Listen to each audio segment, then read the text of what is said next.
inilah yang kami tunggu-tunggu dalam seluruh kehidupan kami. Tuhan yang berbicara, Tuhan yang akan menegur kami, Tuhan yang akan memberikan kekuatan buat kami, semangat buat kami, pikiran yang benar untuk kami. Terima kasih Tuhan kalau Engkau hadir pada hari ini. Urapi hamba-Mu dengan pengurapan-Mu yang selalu baru, sehingga urapan kuasa Roh Kudus-Mu boleh menaungi hati, jiwa, roh, mulut, lidah, bibir, serta semua yang ada di dalam diri hamba. Terima kasih Bapa yang baik, berfirmanlah. Kami akan duduk diam, mendengarkan firman-Mu seperti telinga seorang murid dan hati seorang hamba. Haleluya. Seluruh jemaat kita akan katakan bersama-sama, amin. Shalom Bapak Ibu Saudara. Ya, hari ini kita lanjutkan. Tolong kasih ini. Hari ini kita akan lanjutkan kembali ya tentang serial khotbah kita, Kitab Kejadian pasal 20, ayatnya yang ke-1 sampai ke-18. Kalau sudah ketemu, kita bangkit berdiri. Apa kabar Bapak Ibu Saudara? Luar biasa, sehat-sehat semua. Ya, sementara ada yang sakit, nanti kalau mau menjenguk, Pak Yono sudah 2 minggu, kami sudah menjenguk, kami sudah mendoakan. Tibalah saatnya para jemaat yang mengenal Pak Yono boleh datang ke rumahnya untuk mendoakan, memberikan semangat yang selalu baru. Ya, kita akan lihat kisah Abraham dan Abimelekh ini. Kita bangkit berdiri, kita baca berganti-gantian tentang Abraham dan Abimelekh ini.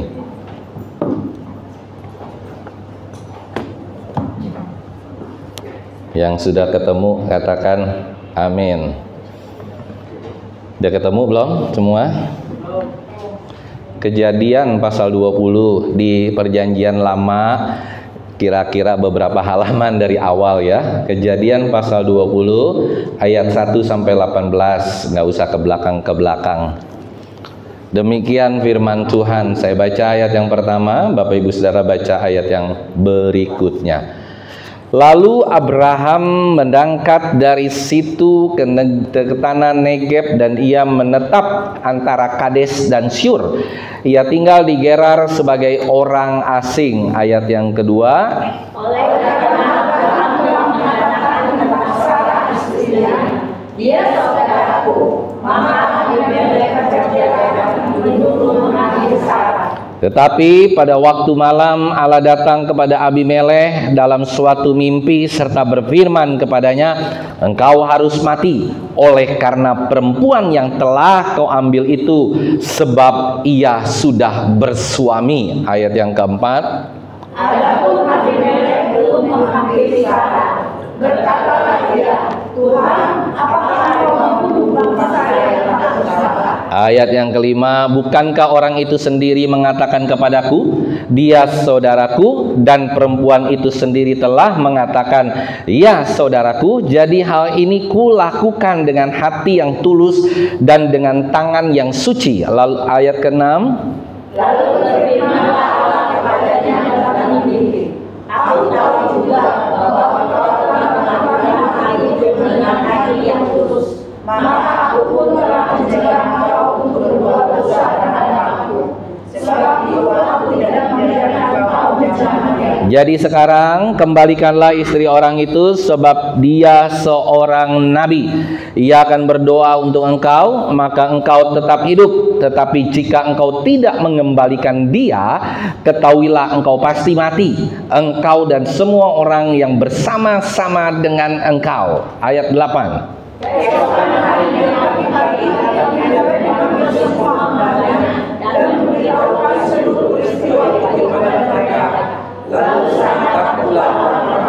Kemudian Abimelekh memanggil Abraham dan berkata kepadanya, perbuatan apakah yang kau lakukan ini terhadap kami, dan kesalahan apakah yang kau lakukan terhadap engkau, sehingga engkau mendatangkan dosa besar atas diriku dan kerajaanku. Engkau telah berbuat hal-hal yang tidak patut kepadaku. Ayat yang ke-10. Lagi kata Abimelekh kepada Abraham, apakah Lalu Abraham berkata, aku berpikir takut akan Allah tidak ada di tempat ini, tentulah aku akan dibunuh karena istriku. Ayat 12. Lalu pula ia berkata, saudaraku, anak ayahku, hanya bukan anak ibuku, tetapi dia yang menjadi istri. Ketika Allah menyuruh aku mengembara keluar dari rumah ayahku, berkatalah aku kepada istriku, tunjukkanlah kasihmu kepadaku, yakni katakanlah tentang aku di tiap-tiap tempat di mana kita tiba, ia saudaraku. Ayat 14. Kemudian Abimelek mengambil kambing domba dan usus sapi, hamba laki-laki dan perempuan, lalu memberikan semuanya itu kepada Abraham, Sarah istri Abraham, juga dikembalikannya kepadanya. Dan Abimelek berkata, negeriku ini terbuka untuk engkau, menetaplah di mana engkau suka. Ayat 16. Lalu katanya kepada Sarah, telah kuberikan kepada saudaramu Abraham, itulah bukti kesuciannya kepada semua orang yang bersama dengan engkau. Maka dari setelah engkau menggunakan. Lalu Abraham berdoa kepada Allah, dan Allah menyembuhkan Abimelek dan istrinya dan budak-budaknya perempuan sehingga mereka melahirkan anak. Kita baca bersama-sama 1, 2, 3. Sebab tadinya Tuhan telah menutup kandungan setiap perempuan di istana Abimelek karena Sarah istri Abraham itu. Tuhan memberkati. Silakan duduk. Saya akan ambil judul sama dengan yang ada di warta, dosa dan akibatnya. Apa Bapak Ibu Saudara? Dosa dan akibatnya. Nah, Bapak Ibu Saudara yang terkasih di dalam nama Tuhan Yesus Kristus, kita melihat bahwa Abraham ini, kalau kita lihat di dalam firman Tuhan hari ini, kita bisa melihat bahwa ini adalah perjalanan Abraham ketika Abraham disuruh oleh Allah untuk pergi ke negeri lain. Dia mengembara. Firman Tuhan hari ini memperlihatkan kepada kita tentang pengembaraan Abraham. Dan akhirnya ketika dia sudah mengembara di kitab Kejadian pasal 12, dia mengembara kembali setelah Firaun, dia mengembara kembali dan ketemu dengan Abimelek. Nah, ini memang adalah satu cerita di mana Abraham disuruh Allah karena Tuhan mau. Abraham itu suatu saat dia bukan hanya berdiam di satu negeri, tetapi dia ke negeri-negeri lain untuk apa, saudara? Untuk dapat memberikan berkat, untuk dapat memberikan menobatkan orang, untuk dapat memberikan menjadi saluran berkat. Dan Abraham itu secara tidak langsung dia mengemban misi dan visinya Tuhan. Yaitu apa? Kalau kita lihat di kitab Kejadian 1, bahwa Tuhan rindu manusia itu akan menjadi serupa dan segambar dengan Allah. Setelah kejadian Sodom dan Gomora, bahkan sebelum itu, manusia sangat bergeser kehidupannya, sangat bergeser jauh kehidupan daripada Abraham, daripada Allah ini.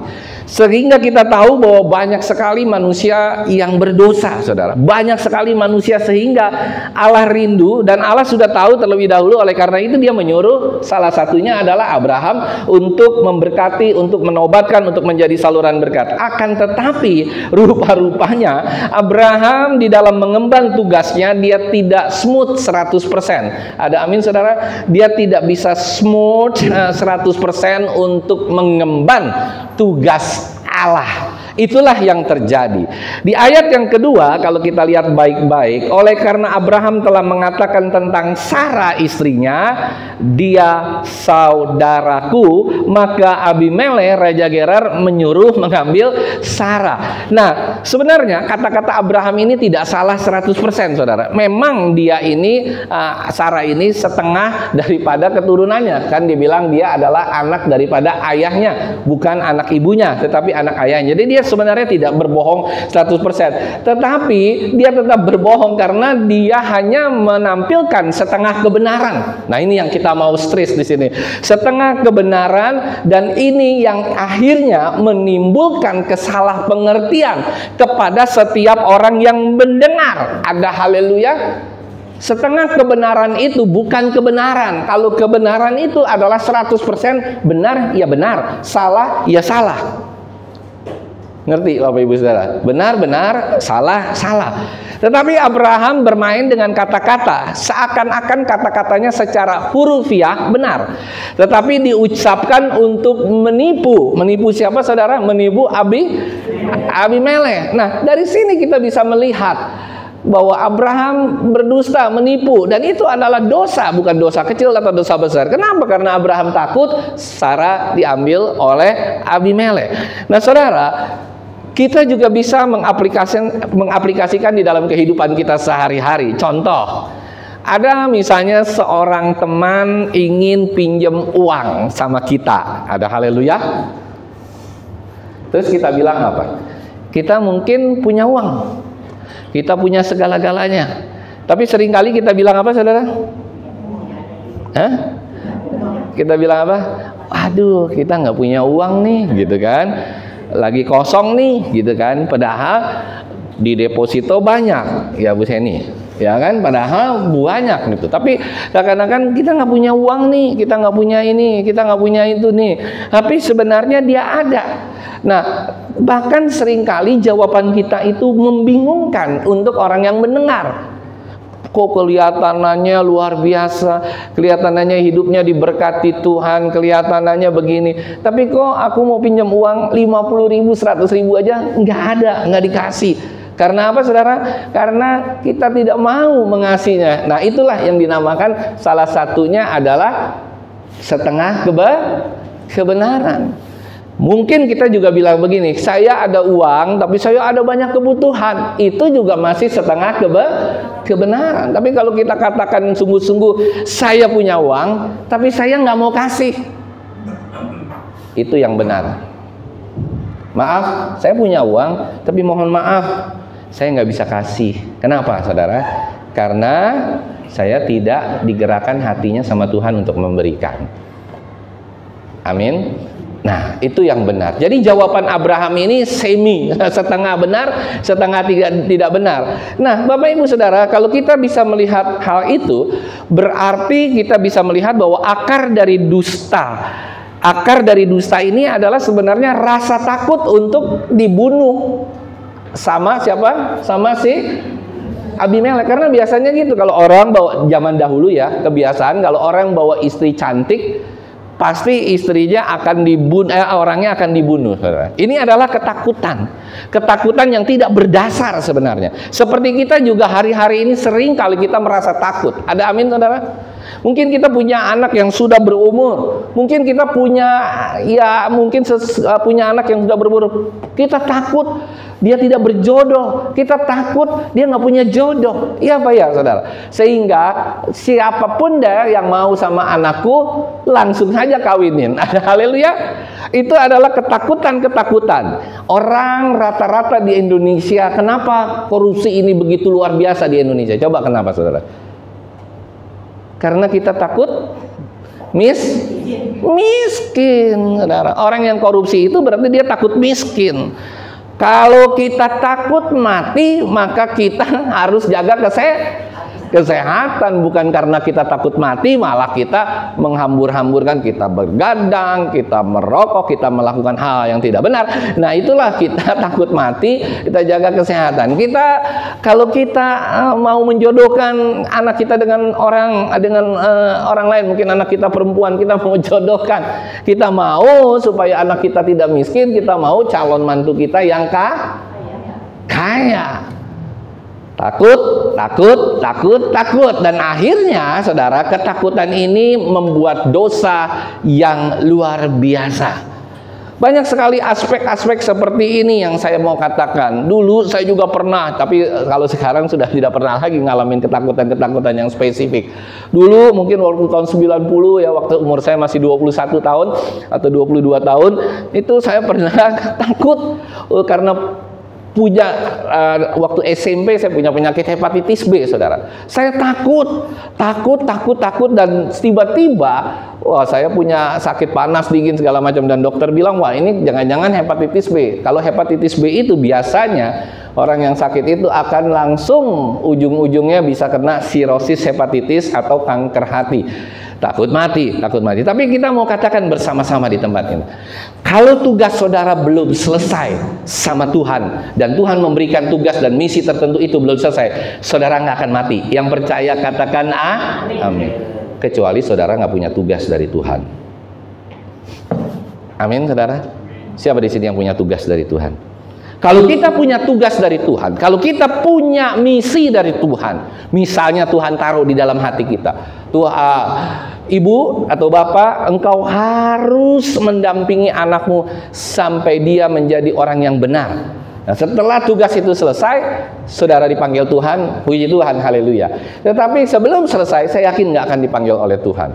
Banyak sekali kasus hamba Tuhan dan yang lainnya tidak jadi mati, sekalipun sudah jatuh dari pesawat, sekalipun sudah kecelakaan yang berat, dia tidak mati, saudara.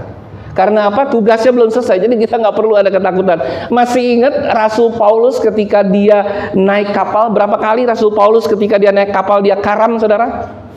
3 kali dia karam. Dan 1 kali dia terapung-apung di laut selama 1 hari 1 malam. Nanti Bapak Ibu Saudara baca di Kisah Para Rasul, berarti 24 jam. Karena sinar matahari itu bisa dehidrasi segala macam. Di malam hari kedinginan, saudara, jadi panas dingin. Saudara bisa bayangkan, belum lagi ada ikan hiu, saudara, ya kan, yang akan menyantapnya. Tapi kalau memang waktunya belum mati, Paulus mati nggak, saudara? Paulus mati nggak?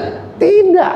Dia tetap hidup. Dia tetap sampai di ujung pelayanannya, dia tetap bisa menginjil, membawa jemaat itu masuk ke dalam hadirat Tuhan, bertobat. Itu yang saya maksud.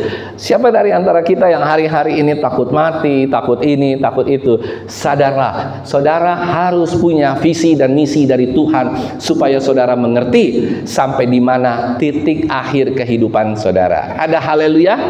Sebelum itu berakhir, sebelum itu selesai, saudara nggak akan mati. Yang jadi masalah, banyak manusia hidup nggak mengerti apa yang menjadi visi dan misi Tuhan dalam kehidupan kita. Kita hidup pagi hari, bangun pagi hari, bekerja, satsut sampai malam hari.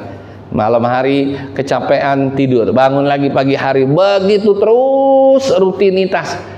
Apa sih yang Tuhan mau berikan kepada kita? Apa sih yang Tuhan kasih misi dan misi kepada kita? Bukan berarti kita harus menjadi hamba Tuhan, bukan berarti kita harus menjadi penginjil, bukan, saudara. Tetapi di dalam pekerjaan kita pun kita bisa menjadi berkat. Ketika kita bisa setiap hari, ya, kalau saudara bekerja, ya kan ada banyak sekali kisah yang saya lihat silih berganti.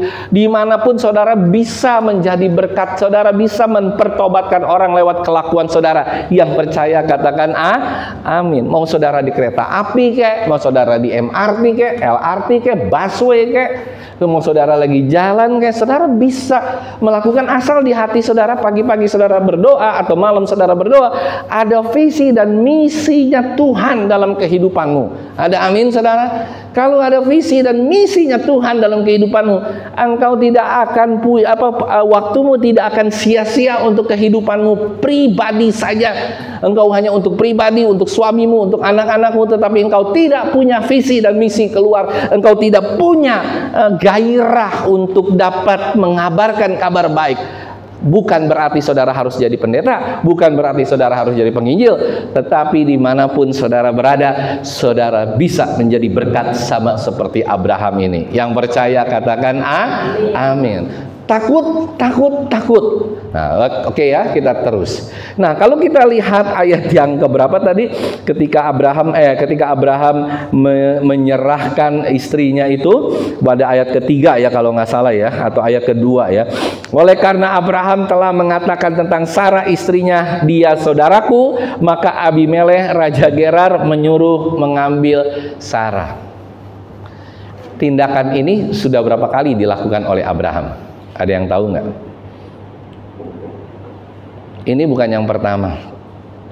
Abraham sudah melakukan ini kedua kali. Yang pertama yang mana, saudara?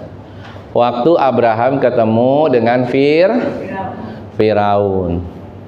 Sama kisahnya. Waktu itu umur Sarah masih 65 tahun. Karena saat itu umur manusia 200 tahunan atau 175 tahun. Berarti umur 65 tahun itu baru sepertiga. Jadi kalau kayak kita meninggal umur 60-70, berarti saat itu Sarah masih umurnya mungkin sekitar 17 sampai 20 tahun. Wajahnya ya, secara wajah umur 65 tahun sama seperti umur 18 sampai 20 tahun. Yang percaya katakan amin. Ada amin? Ibu-ibu umurnya berapa tadi? 65, tapi seakan-akan dia cantik, dia luar biasa, umurnya seperti umur 20 tahun.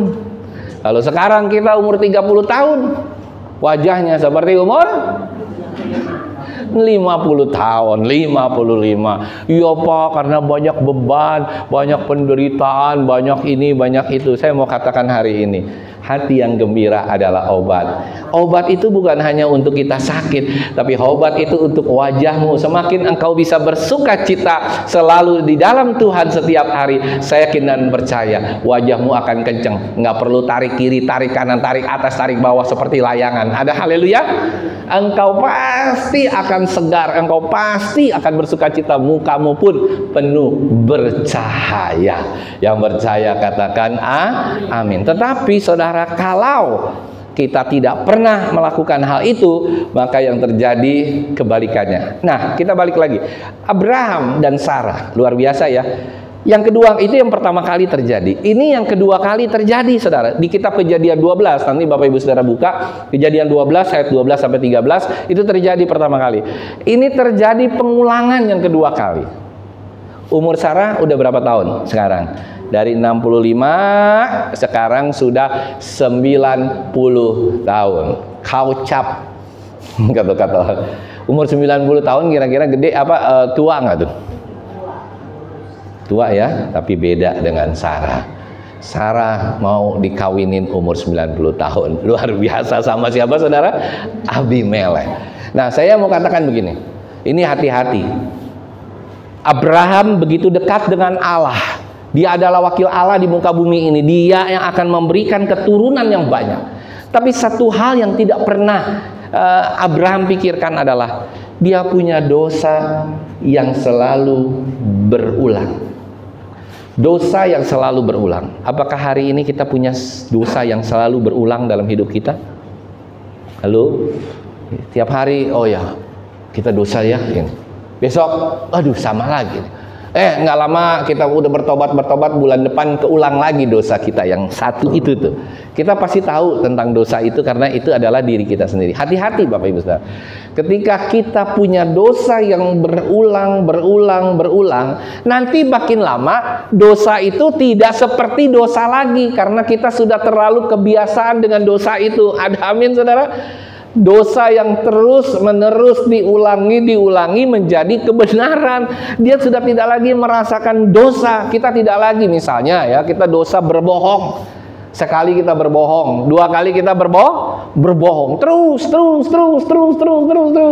sampai ujung kehidupan kita, apapun yang kita ceritakan kita terus berbohong. Kita nggak pernah jujur karena dosa itu selalu berulang. Ada haleluya? Berulang berbohong, ulang berbohong. Sama Tuhan berbohong, sama manusia berbohong. Luar biasa. Hati-hati saudara, dosa yang seperti ini saudara harus bertobat sungguh-sungguh. Tidak ada seorang manusia pun di dunia ini yang tidak punya dosa yang berulang. Saya mau katakan, termasuk saya. Pasti ada. Saudara pasti punya dosa yang selalu berulang, entah setiap hari, entah seminggu sekali, tapi dosa itu selalu berulang. Kalau kita sudah tahu tentang dosa yang berulang ini, nggak ada jalan lain. Saudara harus bertobat. Kalau tidak bertobat, hari ini Tuhan menegur, kalau tidak bertobat dengan dosa-dosa tersebut, saya yakin dan percaya saudara nggak akan terus-menerus hidup dalam hadirat Tuhan. Saudara tidak ada damai sejahtera dalam hidup saudara. Setiap hari tugas dan hidup saudara hanya menutupi dari kesalahan demi kesalahan terus-menerus, dan dosa yang mungkin saudara anggap sepele, yang saudara anggap kecil itu ternyata makin lama makin membuat kita tidak mengerti lagi tentang perasaan kita berbuat dosa. Ada haleluya. Ngeri ya tentang dosa itu ya. Dosa yang selalu berulang-ulang. Rutin namanya, orang namanya dosa rutin, rutinitas dosa. Nah, saudara, seterusnya kita melihat, saudara, ketika Abimelekh mengambil Sarah sebagai selirnya, sebenarnya apa sih alasannya? Kalau menurut Bapak Ibu Saudara, apa alasan si Abimelekh ini ngambil Sarah sebagai selirnya, bukan sebagai istri? Satu-satunya alasan hanya satu. Apa, saudara? Sarah cantik. Saudara bisa bayangkan umur 90 tahun masih cantik. Coba ibu-ibu ngaca dulu, umur 90 tahun masih cantik, luar biasa nggak? Nggak peot, nggak apa, masih seger ya kan? Karena baru separuh umur. Jadi ibaratnya itu mungkin umur 40 sampai 45. Karena meninggalnya kan umur 175. Jadi saat itu manusia masih umur segitu. Jadi masih awet muda, saudara. Jadi Sarah itu cantik luar biasa. Tidak ada bandingannya saat itu. Sehingga Sarah akhirnya sehingga siapa, si Abimelekh akhirnya tertarik untuk apa, saudara? Untuk bisa mendapatkan keturunan dari seorang yang cantik. Mungkin dia kepingin anaknya cantik, mungkin dia kepingin keturunannya luar biasa. Kan kadang-kadang begitu, Bapak, cewek-cewek atau cowok-cowok, kalau pasangannya kurang atau pasangannya lebih cantik, dia ingin supaya bisa memperbaiki apa, saudara? Keturunan. Ini kan biasa ya. Nah, saudara, ini hati-hati. Jadi kalau kita melihat seperti ini, nenek Sarah ini udah umur 90 tahun masih luar biasa. Dan bukti itu ada, saudara. Bukti itu apa? Sarah itu umur 90 tahun belum punya anak. Benar ya? Sarah baru punya anak nanti pas umur mau ke 91 kalau nggak salah ya kan? 92 melahirkan. Saudara, kalau kita bisa melihat di sini, apa sih sebenarnya yang Tuhan lagi rancang, saudara? Sebenarnya Tuhan lagi mempersiapkan rencana besar buat siapa? Abraham. Tuhan lagi mempersiapkan rencana besar buat keturunannya, yang di ujung daripada Abraham, keturunannya adalah Tuhan kita Yesus Kristus. Abraham, Ishak, dan seterusnya. Saudara yang terkasih, kalau kita bisa melihat hal tersebut, berarti secara tidak langsung ada satu rencana Allah dari awal bumi ini dijadikan sampai nanti ke dalam zaman Yesus. Itu ada rencana yang besar, ada garis rencana yang besar yang seharusnya nyampe di sana, saudara. Saudara pernah nggak punya rencana, tapi tiba-tiba di tengah perjalanan rencana saudara digagalkan oleh berbagai banyak orang, berbagai banyak faktor? Ya apa ya? Allah punya rencana suatu saat kelak, dari kitab Kejadian sampai Matius, dia akan menurunkan Abraham itu kelahiran daripada Tuhan kita Yesus Kristus. Yang percaya katakan amin. Tetapi di tengah perjalanan, waduh, tiba-tiba Sarah diambil menjadi istrinya siapa tadi? Ngeri, saudara. Berarti nanti secara nggak langsung keturunannya si Abimelekh bersama dengan Sarah bukan keturunannya Abraham. Atau membingungkan, ada dua suami yang punya satu istri, nanti anak siapa ini? Jadi itulah makanya Tuhan langsung turun tangan, saudara, nggak pakai hari besok. Dia ketika dia melihat ada rencananya yang berbahaya, ada rencana yang sudah dia rancangkan, rencana yang baik, rencana yang benar-benar luar biasa buat kita, ternyata ada satu intervensi dari iblis, ada sesuatu yang sedang masuk ke dalam rencana Allah, bisa menggagalkan rencana Allah. Allah langsung turun tangan, dia intervensi. Bagaimana cara Allah intervensi, saudara? Dalam mimpi. Saya mau katakan satu hal. Saudara perhatikan baik-baik ya. Saya mau katakan satu hal.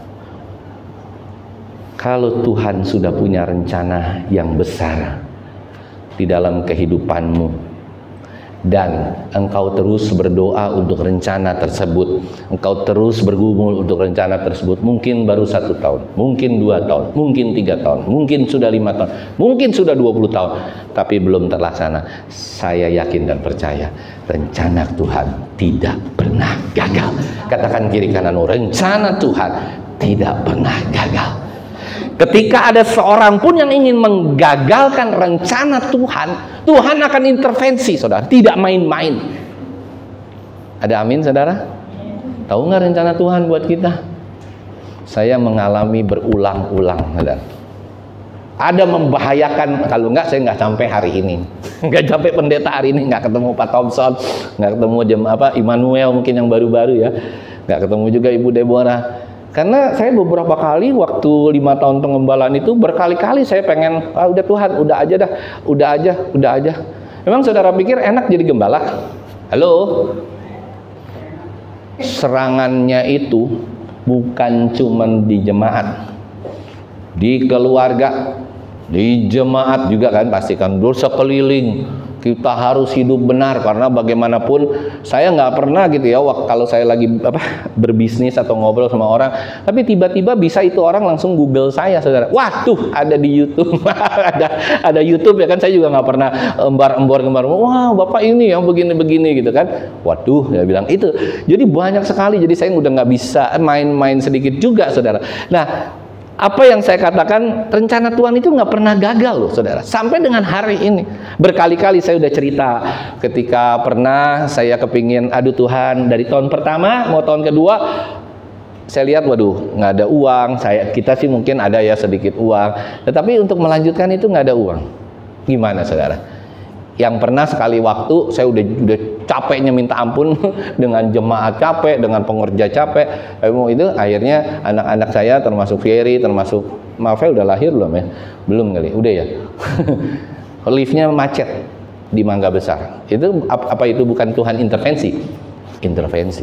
Yang pertama kali itu yang bikin saya kaget-kaget. Tahun pertama mau masuk tahun kedua, saya bilang, Tuhan, kalau memang Tuhan masih mau nih kita meneruskan tahun kedua, gimana Tuhan? Saya nggak punya dana. Nah, kita bilang kan bahwa pas-pasan segala macam.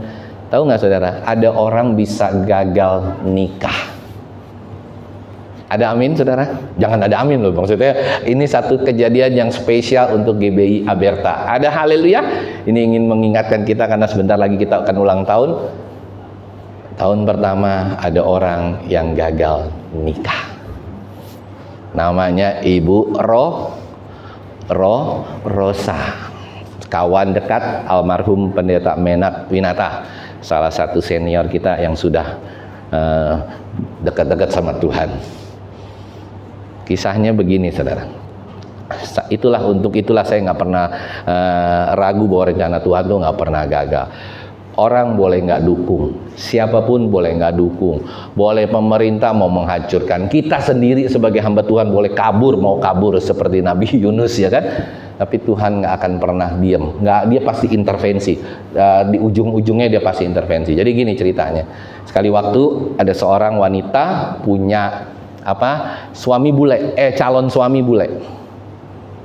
Dia mau nikahnya di mana, saudara? Hotel 5 star di Borobudur, ya kan, hotelnya 5 star.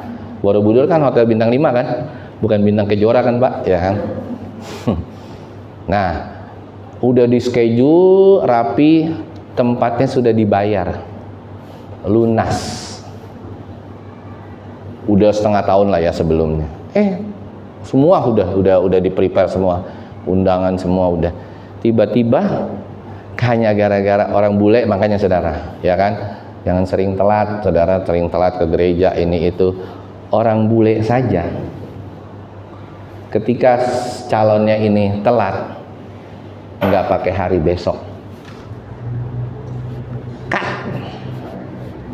langsung dia bilang, waktu itu mungkin masih via SMS ya, tahun 2000 apa tuh ya, 2005 apa 2005 ya, baru setahun dari kita.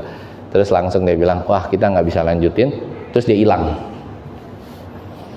Terus bingung kan si Ibu Rosa ini, ngomonglah ke Pak Pendeta Menat almarhum, Pak, saya punya tempat. Tempat apa? Ini nih untuk acara nikah saya, berapa, 100 orang kali ya, 100 atau 150 orang lah gitu ya, apa 200 orang, saya lupa. Ada di ballroom yang nggak terlalu besar. Makanannya udah siap, semua sudah dibayar lunas. Nah, zaman itu harus bayar lunas, nggak bisa kayak sekarang DP gitu, lunas. Lah kita buat apa ya? Saya bilang gitu. Kita masih mikir kita buat apa ya? buat apa ini tempat begini? Sementara udah mau di dekat-dekat di ujung-ujung bulan Oktober atau bulan November gitu ya. Tiba-tiba ada ide tuh tercetus dari Pak almarhum Pendeta Men. Pak, kita ngalahin malam dana aja Pak, ada gitu kan. Waduh, ya saya bilang saya sih nggak pernah mau itu, tapi kalau emang itu rencana Tuhan, saya nggak pernah merencanakan, jadilah malam dana. Dan waktu itu pendetanya saya ingat almarhum juga ya, sekarang sudah, Bapak Junaidi Salat, ya dari Muslim ke Kristen. Wah, rame kan, saya undang para pengusaha segala macam. Saudara tahu nggak apa yang terjadi? Believe it or not, saya menyaksikan sendiri, terkumpullah di malam dana itu, saat itu duit 50 juta, besar nggak saudara? 2005 itu masih besar lah ya. Terkumpullah pas 50 juta rupiah untuk biaya kontrak kita tahun depan di Mangga Besar. Ada haleluya? Bayangkan, Tuhan bisa punya rencana. Kita nggak pernah tahu, ada orang bisa batal nikah, kita bisa pakai tempatnya full semua kan, udah nggak bayar apa-apa, ditambah lagi bonus, kita dapat kamar 1 malam nginep di Hotel Borobudur. Ada haleluya? Ini belum pernah saya cerita ya, baru sekarang ya. Lupaan kayaknya rupanya, cuman yang saya ingat lift kejepit doang. Masih banyak saudara, kisah dari tahun ke tahun, banyak sekali, banyak banget dari tahun ke tahun, sampai dengan tahun ini pun ada kisah tersendiri waktu Natal kemarin kan, untuk kita bisa membiayai gereja ini. Saya mau katakan begini, saudara, kalau saudara intim sama Tuhan dan Tuhan tahu Dia punya rencana besar dalam hidupmu, saya yakin dan percaya Dia tidak akan pernah mau digagalkan oleh iblis atau siapapun dalam rencanamu itu. Yang percaya katakan amin.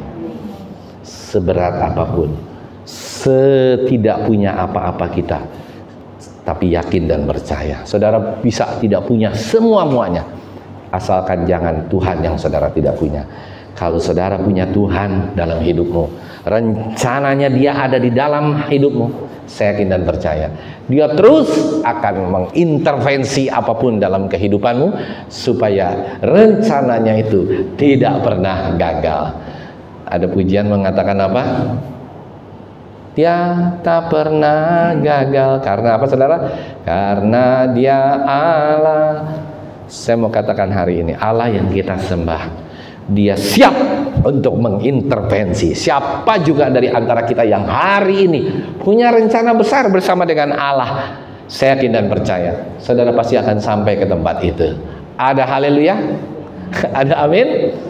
Seberapa banyak, seberapa sulit saudara, seberapa banyak tekanan, tapi rencananya pasti akan sampai, akan terjadi. Dia akan memproteksi, Dia akan turun tangan untuk mengintervensi itu semua. Siapa dari antara kita yang percaya hari ini itu pasti saudara akan pulang penuh dengan keyakinan, Tuhan, aku punya rencana bersamamu, aku akan melakukan perkara-perkara besar bersama dengan Tuhan. Ada amin saudara? Tapi jangan lupa hari-hari pagi hari berdoa sama Tuhan, baca Alkitab, malam hari renungkan lagi, biar saudara semakin mengerti apa yang menjadi rencana Tuhan dalam kehidupan saudara. Amin saudara? Nah sekarang kita lihat intervensi Tuhan, tindakan Tuhan, sehingga apa yang terjadi. Saudara bisa bayangkan. Coba kita baca ya, agak lompat sedikit, kita baca ayat 17 sampai 18, saudara. Ini luar biasa loh.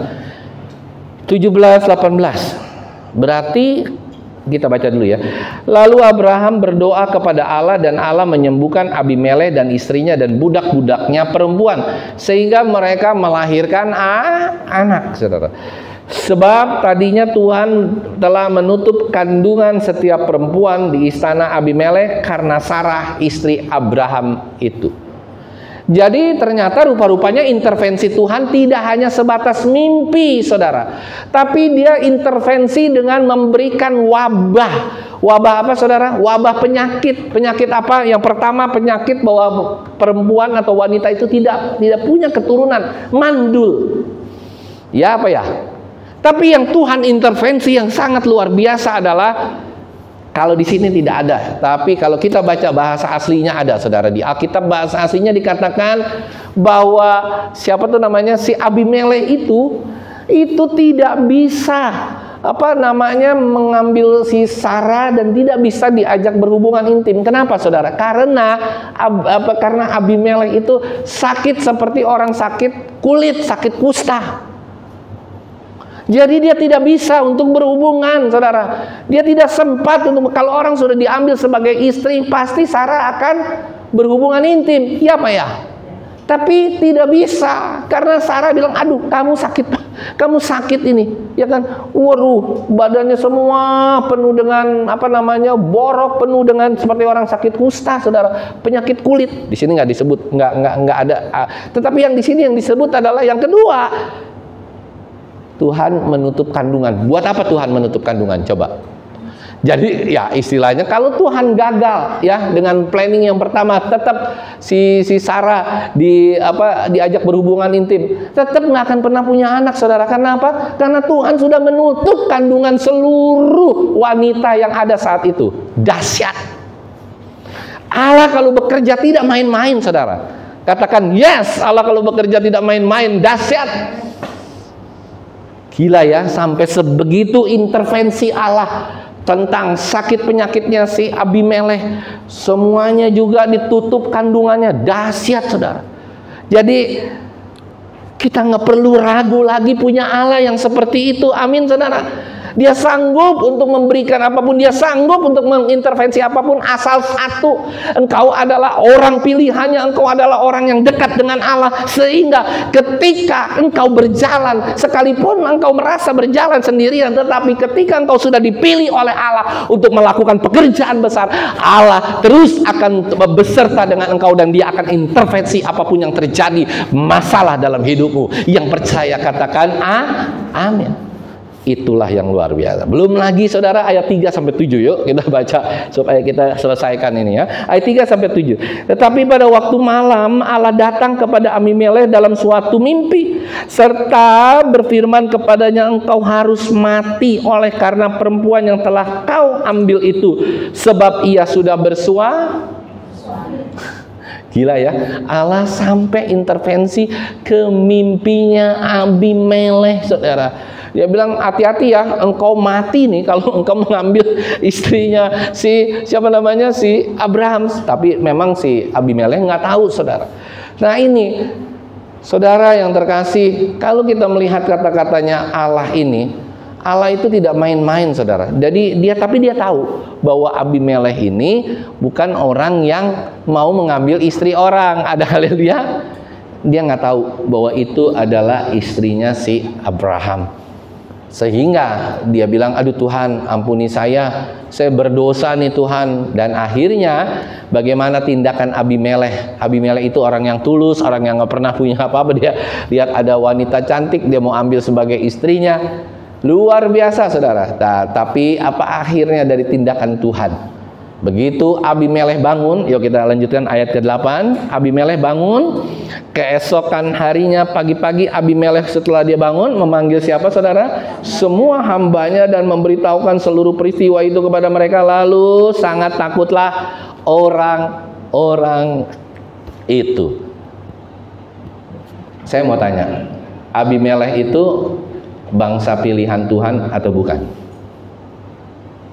Dia salah satu, kalau kita bilang, kalau orang Kristen orang Muslim menyebut orang Kristen apa namanya? Apa?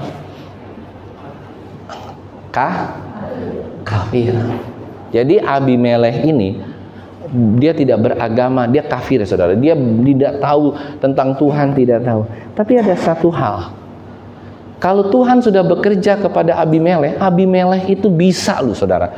Bisa dia langsung pagi-pagi ketika Tuhan tegur dia dalam mimpinya, dia langsung ngapain, saudara? Langsung action. Kita nih sebagai orang-orang pilihan Allah. Di sini semua orang yang udah percaya sama Tuhan Yesus nggak sih sebenarnya? Halo?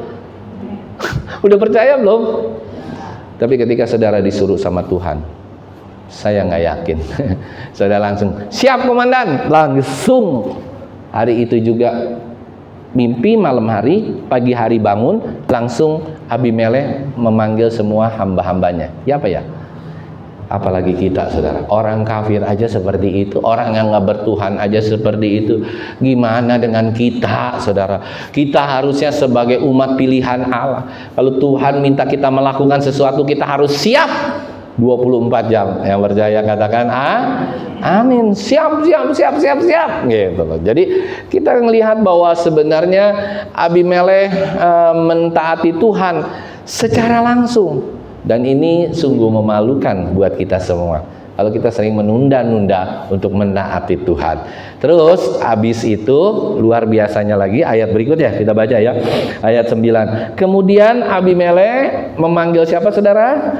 Abraham, dan berkata kepadanya, perbuatan apakah yang kau lakukan ini kepada kami, dan kesalahan apakah yang kau lakukan terhadap engkau, sehingga engkau mendatangkan dosa besar atas diriku dan kerajaanku. Engkau telah berbuat hal yang tidak patut kepadaku.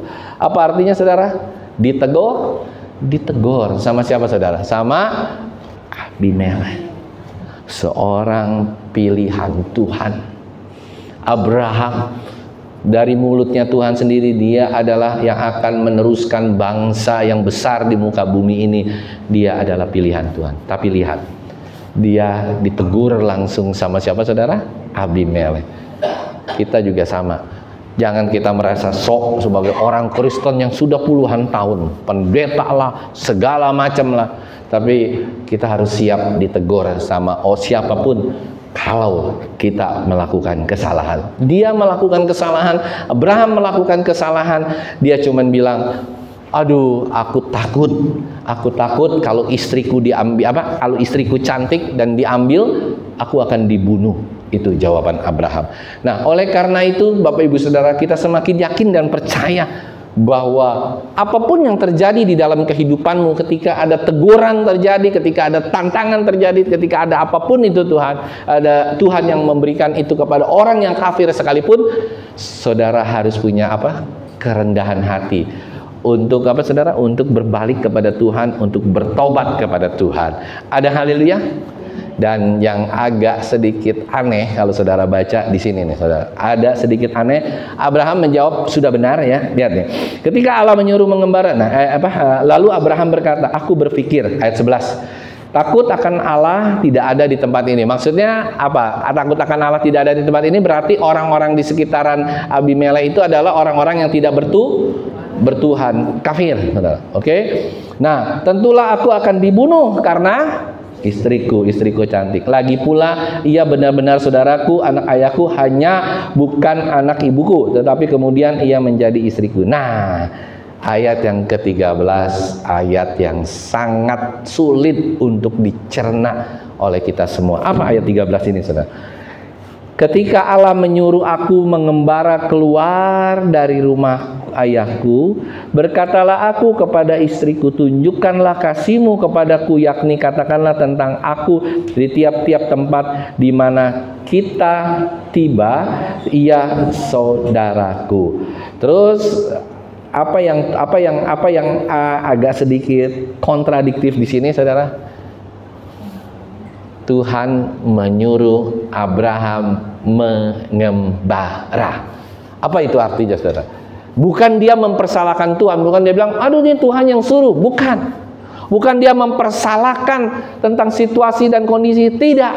Tetapi objeknya ini, subjek dan objeknya ini, saudara, ini adalah Allah sendiri. Allah yang menyuruh Abraham untuk mengembara. Artinya apa? Memang kita sebagai manusia, Abraham ingin mengatakan seperti ini, kita sebagai manusia, siapapun itu bisa mengalami atau bisa melakukan kesalahan. Ada amin, saudara? Siapapun dari antara kita bisa melakukan kesalahan.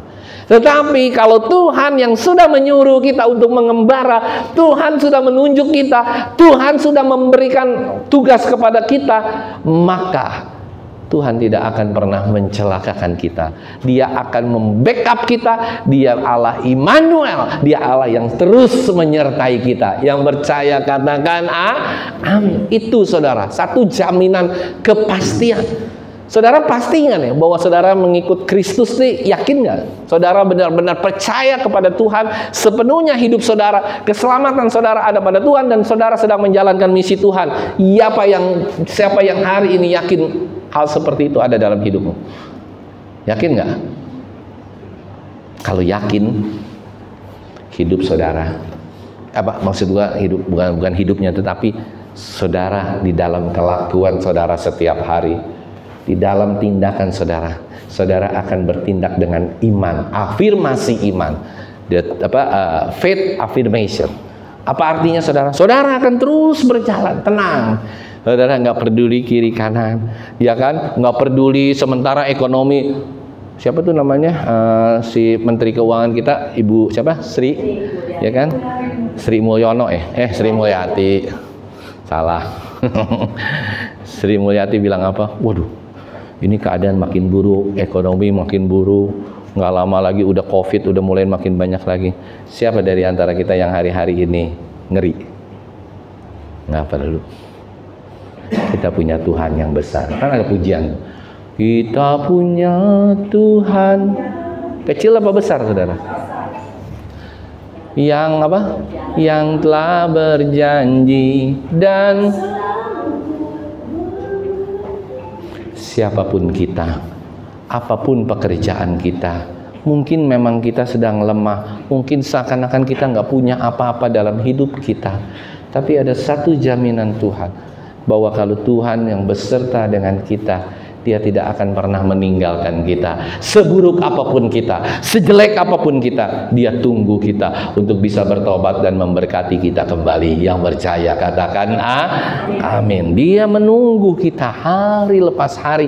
Dia mau tidak ada satupun dari kita GBI Aberta di tempat ini yang terlepas masuk di dalam kerajaan neraka. No, Dia mau kita semua masuk dalam kerajaan surga. Dia yang membimbing kita langsung, Dia yang memagari kita langsung, Dia yang memonitor. Dan luar biasanya saudara, Dia tidak pakai CCTV yang multi untuk memonitor. No, satu orang, satu CCTV. Yang percaya katakan amin. Tiap orang Dia perhatikan, saudara. Dari saudara di rumah, saudara nonton sesuatu, ya kan? Dari saudara melakukan ini, melakukan itu, Tuhan memonitor saudara. Setiap hari, setiap detik dalam hidup kita semua. Bangga nggak sih punya Allah yang seperti itu? Bapak Ibu Saudara pernah merasa nggak hal itu terjadi dalam kehidupan saudara? Pribadi lepas pribadi, setiap hari. Pernah merasa nggak? Kalau nggak pernah merasa, ya puji Tuhan. Tapi mulai hari ini saya ingin ingatkan dalam khotbah ini, setiap detik, setiap menit dalam langkah hidup saudara ada Tuhan yang beserta dengan kita. Ada amin saudara? Dia tidak akan pernah meninggalkan. Sesalah apapun Abraham, Dia tetap Allah yang terus menaungi dia. Tetapi jangan sampai disalahartikan. Nggak apa-apa dah, saya buat salah terus saja setiap hari. Toh Tuhan tetap bersama, dikepret nanti sama Tuhan. Jangan ya, jangan diartikan ini, wah tenang Tuhan beserta dengan saya. No. Saudara berusaha untuk melakukan kebenaran. Saudara di dalam melakukan kebenaran, kita terus hidup benar, terus hidup lurus. Tapi mungkin masih bisa jatuh, mungkin masih bisa berdosa, iya. Tetapi Tuhan akan tolong, Tuhan akan terus memelihara kita, memagari kita. Dan luar biasanya saudara, lihat nih, luar biasanya. Saya mau tanya, Abraham itu salah nggak? Halo, Abraham salah nggak? Tapi lihat, Abimelek ngasih apa sama Abraham? Coba kita lihat, Abraham dikasih ganti rudi apa? Coba lihat ayat 14. Kemudian Abimelek mengambil apa saudara? Kambing domba, lembu sapi, hamba laki-laki, hamba perempuan, memberikan semua itu kepada Abraham. Sarah istri Abrahamnya juga dikembalikan kepada, ya. Saudara mau jadi orang percaya? Saudara mau jalan bersama dengan Tuhan? Tuh lihat, Abraham salah, ya. Kita semua orang berdosa, ya. Siapapun nggak ada orang yang tidak berdosa.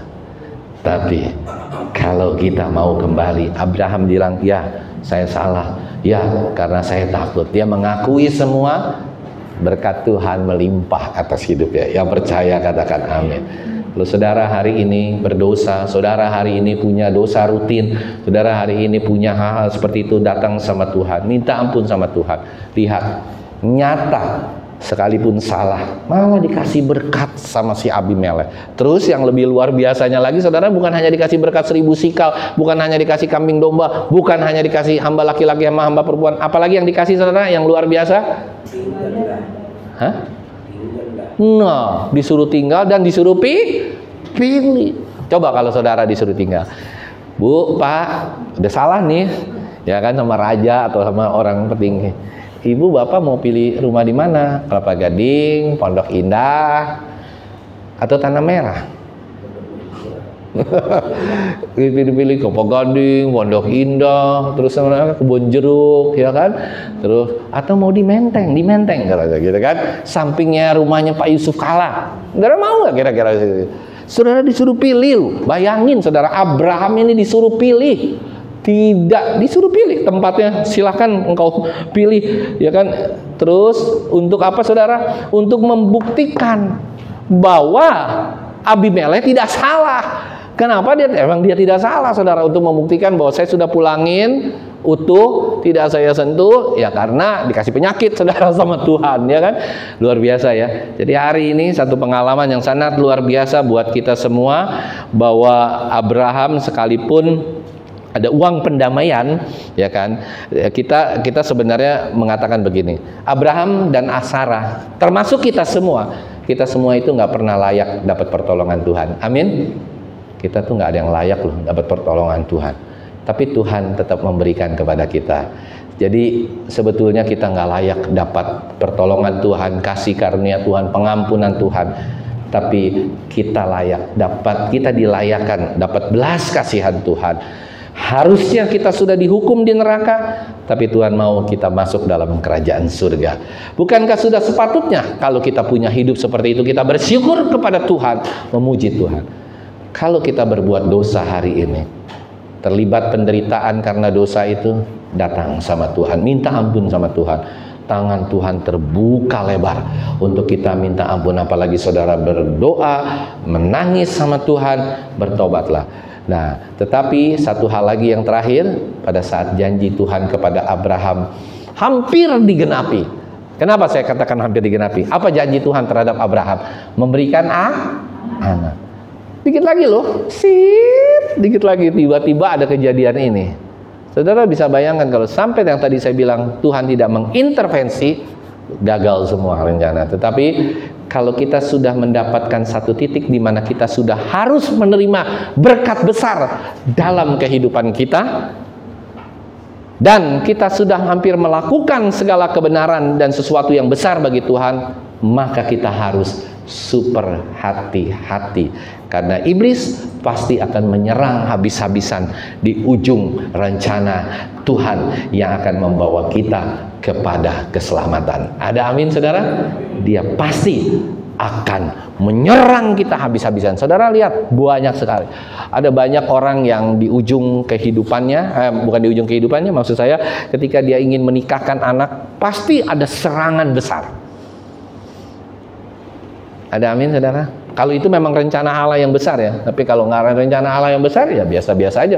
Tapi kalau ada rencana Allah yang besar untuk mempersatukan, bisa tiba-tiba ribut besar, bisa tiba-tiba ini, bisa tiba-tiba itu, sehingga kejadian itu ingin menggagalkan rencana Allah yang besar untuk pasangan itu, untuk kita semua yang akan mengalaminya. Yang percaya katakan jadi hati-hati ya. Kalau saudara udah punya rencana besar, udah dikit lagi nih mau sampai gitu ya, saudara jangan lengah, tetap berdoa, tetap baca firman, tetap minta ampun sama Tuhan. Udah dikit lagi nih, kan saudara sering lihat, udah dikit lagi tiba-tiba gagal, buyar, beng.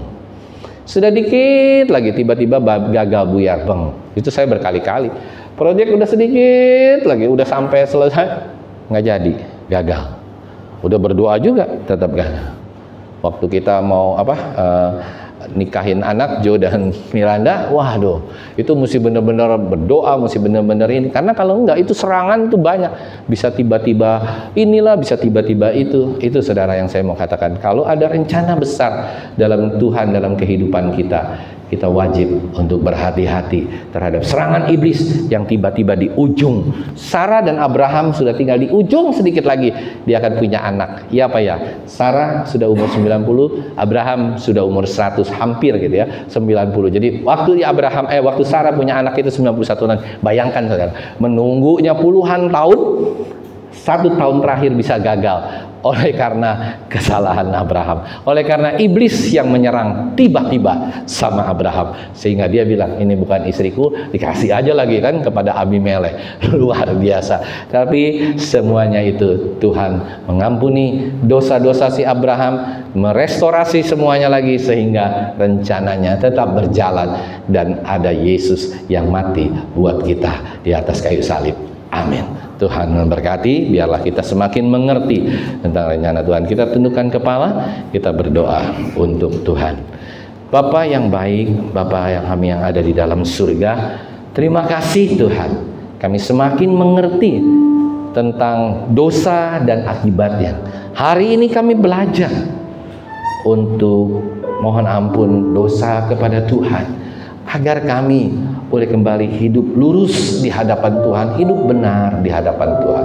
Tidak main-main dengan segala perkataan kami, tidak main-main dengan kebenaran, agar hidup kami Tuhan boleh semakin hari semakin bersinar di hadapan Tuhan. Dan kami juga rindu agar setiap rencana Tuhan dalam hidup kami akan terlaksana, karena Tuhan tidak pernah gagal. Dia Allah yang tidak pernah gagal dalam setiap rencananya. Terima kasih Bapa yang baik. Haleluya.